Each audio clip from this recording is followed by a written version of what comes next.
Senator, let me get this straight. House Democrats are impeaching the president for threatening to withhold money from Ukraine if they didn't investigate Joe Biden for threatening to withhold money from Ukraine if they didn't stop investigating his son for corruption. Is that about right? That's about right. We'll get into it. This is Verdict with Ted Cruz.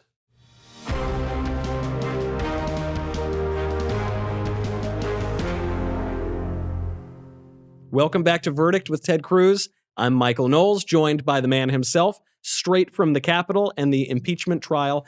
Senator, I want to get into Burisma, Ukraine, Hunter Biden, this really opaque story at the heart of impeachment. Before I do that, though, I want to brag and congratulate you on becoming a rising podcast star because this podcast, Verdict with Ted Cruz, is now in the top 10 podcasts in the world after just 2 episodes. Congratulations. Well, thank you, and thank you to the great job you're doing, and thank you to everyone who's subscribed and downloaded. I will say, driving from the Capitol over here, I was talking to my daughter Caroline, who's 11, and I was kind of excited about it, and I tried to brag to her about it, and she's like, "Dad, I really don't care." So it didn't. I don't know that 11-year-olds are our target audience. You know, maybe 11-year-olds are not our target audience. I think the real thing we can brag about is not even just being in the top 10 in the world. We're beating Ben Shapiro. That's a big win. Personally, I have to text him. Anyway, that's talk about turning lemons into lemonade for this absolutely tedious impeachment trial. Really, maybe we can get something out of this because I think people's eyes are glazing over when we talk about impeachment and Burisma and Hunter Biden and Ukraine, and it's just so opaque. So I want you to break that down. First, did anything significant happen today? So I actually think today was a very significant day in terms of this impeachment trial, because today the House Democrats effectively threw Joe Biden under the bus. I don't know if they did so deliberately, but that's the effect of what they did today. How so? Well, they doubled down on something they had started yesterday in Adam Schiff's opening statement. The House Democrats, the House managers, they built their entire case on the proposition that investigating Burisma, this Ukrainian natural gas company, is completely unfounded, completely without merit, is a sham, is bogus. There's no basis whatsoever. And Burisma is the Ukrainian natural gas company that Joe Biden's son worked for, that was on the board of, that he was on the board of, and we'll get into all that. They're saying that any call to investigate this well-known corrupt natural gas company is baseless, and it's just a way for President Trump to get a leg up on Joe Biden in the election. So yesterday, Adam Schiff began in his opening laying out that standard, that it was a fraud, that it was a sham, it was bogus. And today, Adam Schiff, I don't want to be too slow. He is the lead House manager for the Democrats. Yes. Do you know the reason I have to clarify who he is? There was just a question on Jeopardy where they asked who this man was, and it was a picture of Adam Schiff. Nobody got it right. So Adam Schiff is leading the impeachment charge in the Senate trial right now. That is absolutely right. So he laid this out yesterday. Okay. Today, the House managers spent, I think, over an hour trying to make the case that there was no reason to investigate Burisma, that the only possible reason to want to investigate is for nefarious political purposes because you want to smear your political opponent. Mm-hmm. And I got to tell you, that is, number one, ridiculous. It's just ridiculous on its face. And actually, this show, we're going to talk a lot about the substance of it. Yeah. But number two, the consequence of that is the media's got to talk about Burisma as much as they don't want to. They've got to talk about the evidence of Joe Biden's corruption. But it also means that when President Trump's lawyers get to present their case, starting on Saturday, that right at the heart of it is now going to be, this is the evidence of Joe Biden and Burisma's corruption. So the Democrats, by talking about why we don't need to talk about Burisma, have inadvertently made us all talk about Burisma. And the standard they've set, that it's completely baseless, completely meritless, it's a sham, it's bogus, is absurd. So let's walk through some of the specifics and details. And we're going to walk through in a little bit of real detail because I think it matters. What is Burisma? Well, Lieutenant Colonel Vindman, who's one of the sort of star witnesses for the Democrats, Vindman described it as, quote, a corrupt entity. Now, why did he call it that? Let me give you a little bit of the history of Burisma. It's the biggest natural gas company in Ukraine. It grew under an oligarch, one of these Ukrainian billionaires, who was at the same time the minister of natural resources. So he was granting his company natural gas licenses and then getting rich, and it became the richest company, the richest natural gas company, because he was the government official in charge of deciding who gets the license. That's nice work if you can get it. So Burisma is not a natural gas company in the way that you think of like ExxonMobil. Not remotely. Burisma was built on, hey, our founder is in charge of giving away the licenses, which means they knew a lot about buying government influence, because that's what they were built on. It's crooked from the very beginning. Exactly right. Now fast forward early 2014. Early 2014, Joe Biden's vice president. Joe Biden stepped forward and said he would be the point person for the Obama administration on Ukraine. Okay. He became the face of Ukraine. He was talking to its president over and over again. He was the focal point by his own description. Then April, so this is early 2014. Okay. Biden's the point. Then in April, a guy named Devin Archer, who's business partners with Hunter Biden, Joe Biden's son, gets named to the board of Burisma. So you've got, this is not Hunter Biden, this is Hunter Biden's business partner and associate. And by the way, he's also business partners with John Kerry's stepson. John Kerry's the Secretary of State.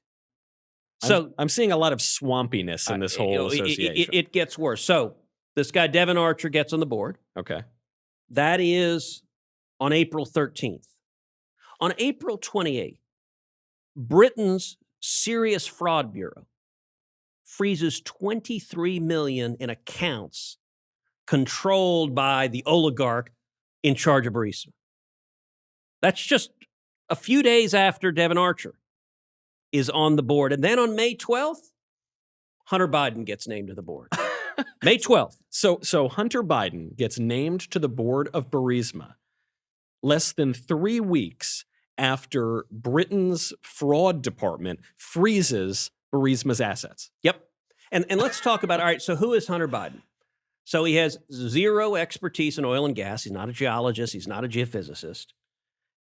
He has no background that anyone knows of in Ukraine. Doesn't know anything about Ukraine. I don't think he speaks the language. There's no, you know how much they paid him? I know it's a large amount, but how much? So actually, you don't know how much he paid him because nobody knows how much they paid him. They paid him anywhere from, some of the reporting has said $50,000 a month. A month, not a year.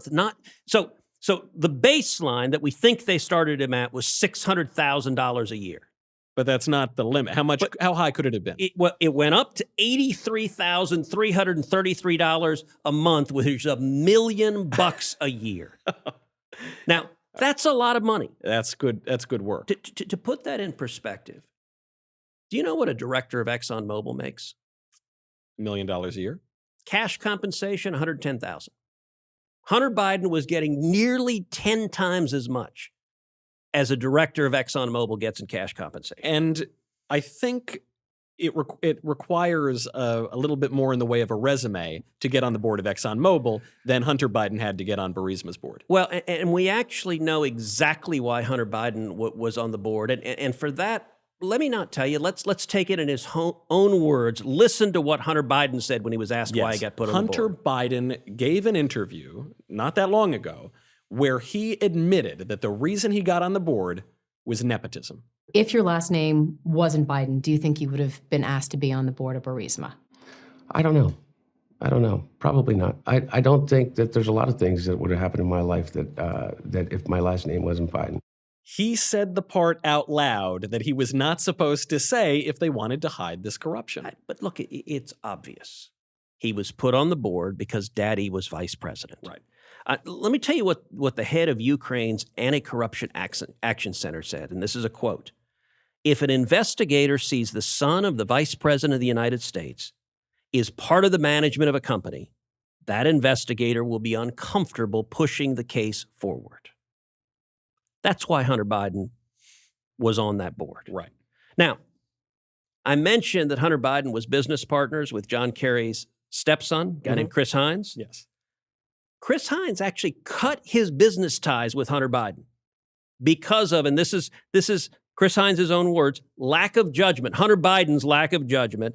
And when his other partner, Devin Archer, joined the Burisma board, he said working with Burisma was unacceptable. Unacceptable. So John Kerry's stepson said, I ain't going to be a part of this. I don't know what you guys are doing, but I'm not part of John this. Kerry's stepson, who's an associate of Hunter Biden, says this is too far, you shouldn't do it. Actually, in that same interview that we just heard from Hunter Biden admits that he had a conversation with his father at the time when he joined the Burisma board, and his father, Joe Biden, said, you better know what you're doing. Well, here's what the Washington Post said he was doing. The Washington Post reported that, quote, the appointment of the vice president's son to a Ukrainian oil board looks nepotistic at best, nefarious at worst. That's the Washington Post. That's the Washington It's Post. not exactly a conservative outlet. I saw another headline. This was from the New York Times. I wrote it down. The New York Times headline, 2015. Joe Biden, his son, and the case against a Ukrainian oligarch. Even the New York Times admitting this is an oligarch's company, it's crooked, and it involves the Bidens. Now, it'll be interesting to see tomorrow if the New York Times or Washington Post are willing to remember that they wrote those stories because, you know, they've shown a real pattern, especially the Times, of just echoing whatever the House Democrats say. So they may suddenly forget all about this evidence of corruption. But, you know, it wasn't just the Washington Post, New York Times. It was also members of the Obama administration. So when Hunter Biden was named to the board, Obama's special envoy for energy policy, quote, raised the matter with Biden.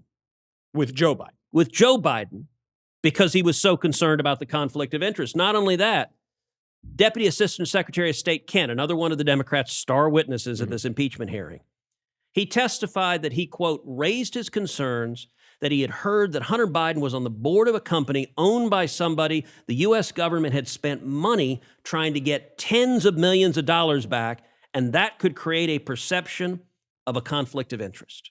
You don't say. I think that's the understatement of the year. Do you know what he was told? What? When he raised it, he was told that the vice president Joe Biden, didn't have time to deal with it. I bet he didn't. So you've got Obama appointees saying, wait, this is kind of a problem that this guy's on the board of Burisma.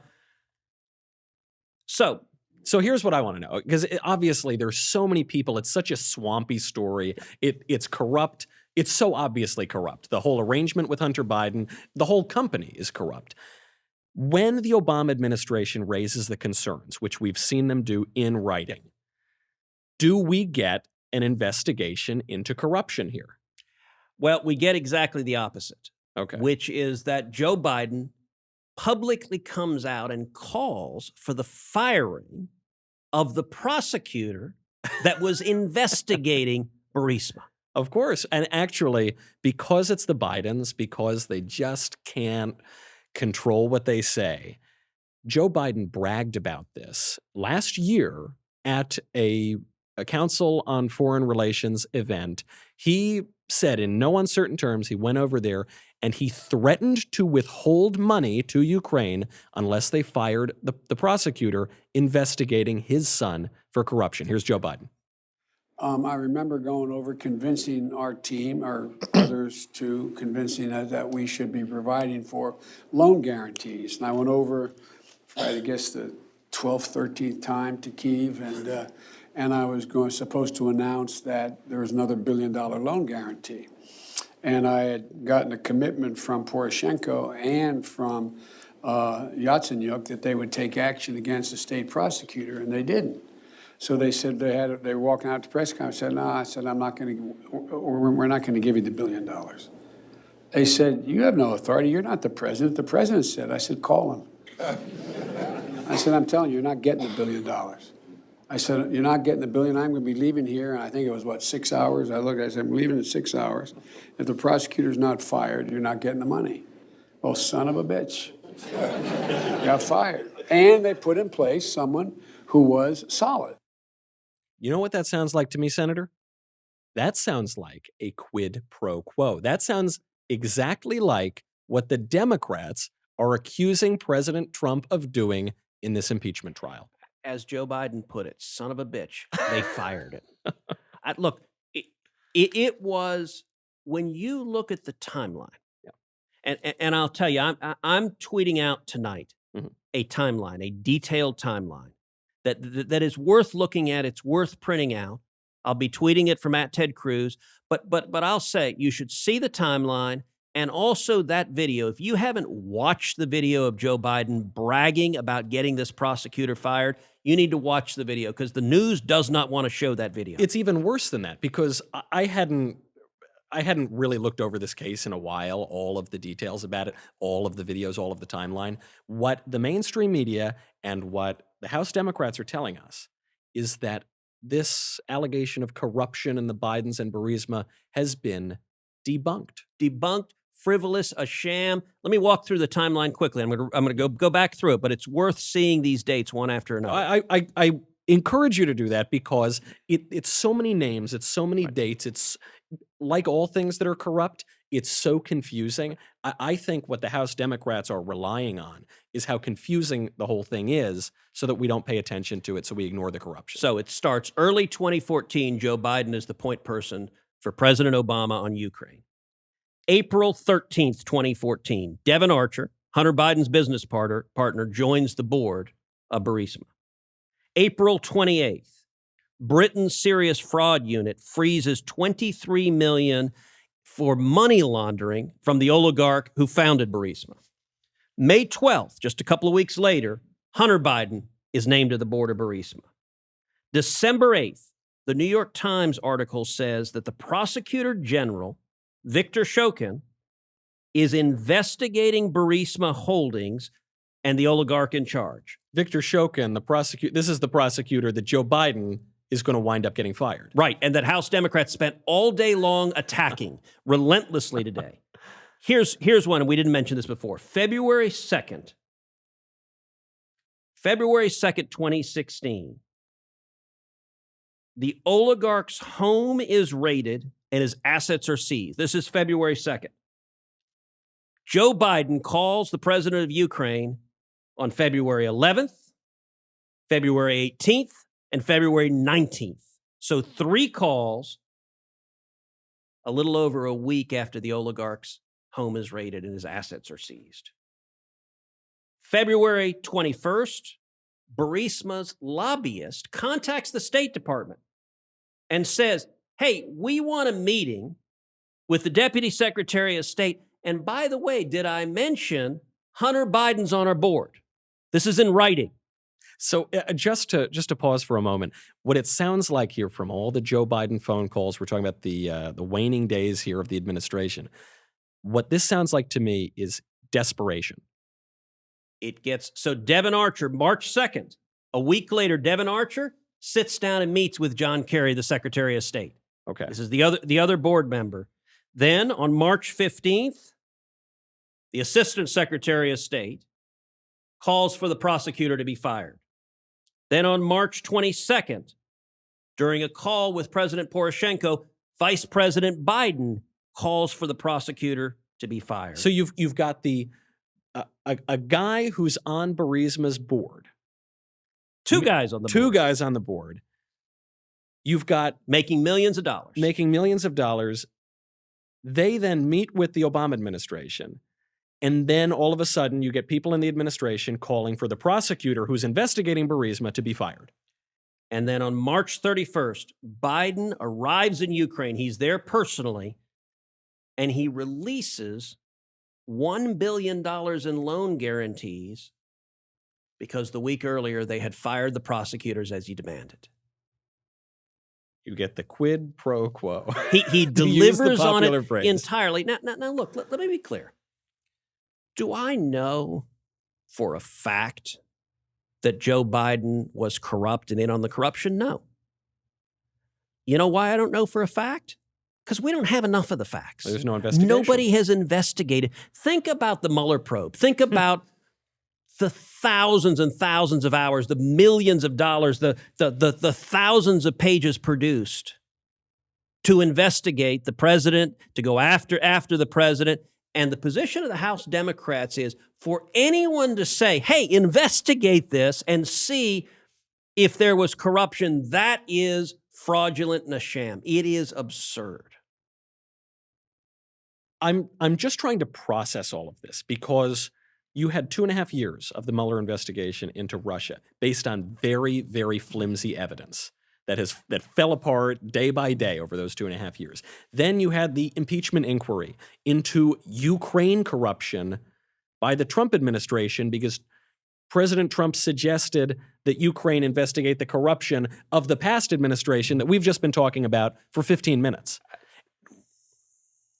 Yet the government has dedicated virtually no resources to investigating the actual corruption that is at the heart of this whole sham. Worse than that. House Democrats blocked investigating it. So among the most absurd moments were today, one of the House managers who was making the argument that there's no basis for investigating Burisma said, of the 17 witnesses we had, nobody testified that there was a reason to investigate Burisma. Now, number one, that's not true. A number of them said there was at least an appearance of conflict of interest. Right. But number two, the reason they didn't have witnesses testifying to that is because the House Democrats blocked all the witnesses when House Republicans tried to call them. They only called prosecution witnesses. They refused to call Hunter Biden. They refused to call Devin Archer, so they couldn't ask them. Do you know nobody has asked under oath a very simple question? So, Hunter, $1 million a year. What'd you do for that? How'd you earn that money? Let me zoom out for a second here, because we now see, incontrovertibly, Burisma, corrupt. Whatever deal landed Hunter Biden on the board, corrupt. The actions of the Obama administration sure do look corrupt, and even members of that administration said this all has a really bad appearance to it. We don't want this sort of thing getting out. And this all goes ultimately to Joe Biden. What did he do? Right. Because his son was getting $1 million. You know, in the opening statements yesterday, Jerry Nadler is one of the House managers who leads the House managers. He said there are hundreds of thousands of companies in Ukraine. Why was Trump focused on this one? Well, because it was the only company that we know of that had the son of the U.S. vice president making $1 million and impacting potentially U.S. policy. Look, Trump wasn't interested in the abstract in every form of corruption in Ukraine. It wasn't like he was worried about someone sticking up a 7-Eleven. This is corruption in the United States. This is potential corruption of the vice president of the United States. And it is always legitimate, and in fact, it's the responsibility of the president to ensure you investigate serious corruption. You know, like just this. put simply, what it looks like from the outside is that the Democrats are accusing the president of doing what they themselves did. That's exactly right. They're accusing the president of withholding aid to Ukraine. Joe Biden did directly withhold or threaten to withhold $1 billion in loan guarantees to Ukraine. And bragged about it on video. They're accusing the president, by the way. You know, one of their arguments is, well, you know, it's always improper to want to investigate a political rival. Really? Like the Obama administration did in 2016, sending in spies with wiretaps and tapping the phone and going after Donald Trump. Like they did it, by the way, we know from the Inspector General report, based on all sorts of lies and deception from the FBI and DOJ. But they did that. They went after their political rival. Okay, then here's what I want to know. And hold on, a final point. One of their talking points that they said over and over again today is cover up, cover up, cover up. The Democrats are covering up Burisma like crazy. Right. They don't want to ask the question. Why didn't they at least bring him in and ask the question, what did you do for the money? Why don't they want to ask the question? Because they don't want anyone to know. Well, here's what I want to know then. I've watched not as much of this impeachment trial as you have, because that's not possible, but I've watched most of it. Why is this not the only thing that the Trump team is talking about? Why is it that if you went outside right now and polled 100 people, probably one of them, if that many, would have ever heard of Burisma. Well, look, to be fair, the president was given no opportunity to call witnesses, no opportunity to cross-examine witnesses in the House. Yeah. So it was all a kangaroo court. It was all one-sided. It was all just the Democrats. They covered up all the evidence of Burisma corruption. Mm-hmm. But in the House, we're in day 2 of 3 days of the House's never-ending opening argument. Yeah. So for 2 days, the president's lawyers have been sitting there silently, not allowed to speak. Right. So they're going to speak finally on Saturday, and I hope and expect this to be a big, big part of what they say. What I hope to see the president's lawyers walking through each step of that timeline calmly, carefully. You know, the 2 clips we played on this show, I hope and expect to see the president's lawyer play both of those clips. And in fact, I'd like to see the Joe Biden son of a bitch clip played at least as much as the clips that the House managers have been playing over and over and over again till you want to run out and scream. Of course. I mean, what it seems like to me, I had done some research into Burisma and Hunter Biden and all of this, and I probably didn't know half of what we were just talking about tonight. I hope that Burisma is the word that constantly is coming out there from Republicans, from the White House, from the president's defenders.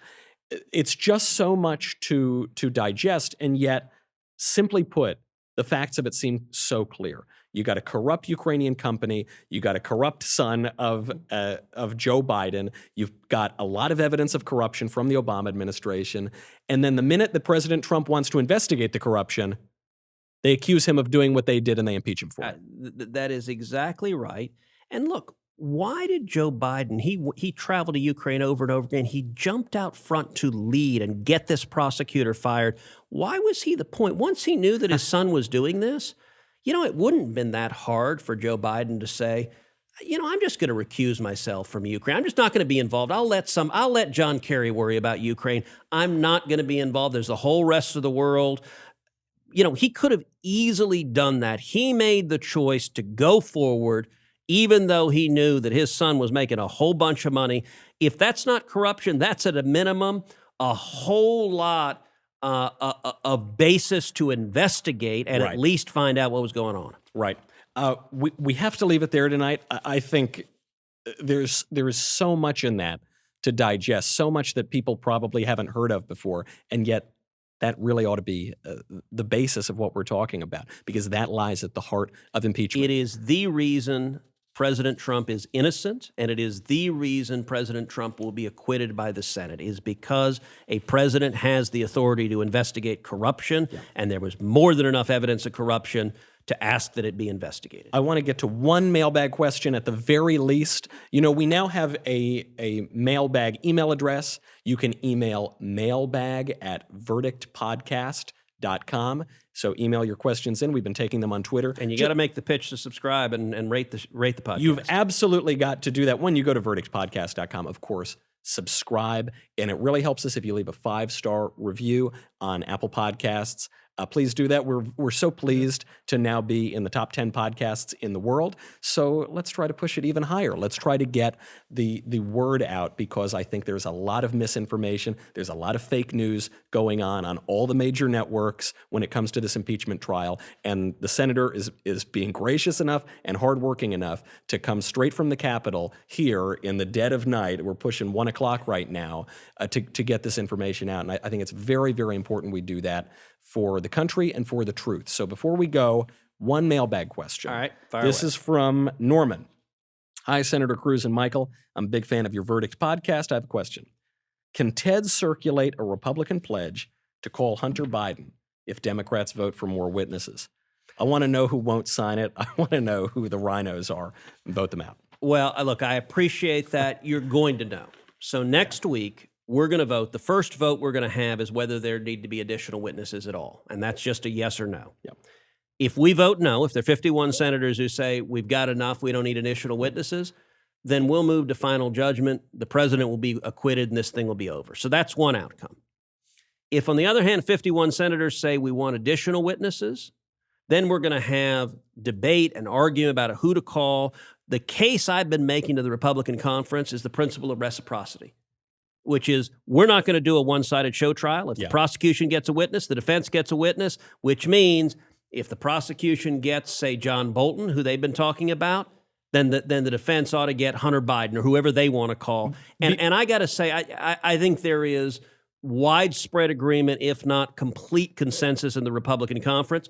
But you'll see the vote next week, hopefully, if we go down that road. Because in the House, you didn't get witnesses for both sides. It was all stacked for the Democrats. Yep. The president didn't get a single voice up there, and the Senate Republicans are not wanting to make that mistake. They want it to be fair because I think, as we've heard tonight, the truth is very damning for the Democrat case, and it seems to be pretty good for the president. Well, look, the Democrats, to coin a line, they can't handle the truth.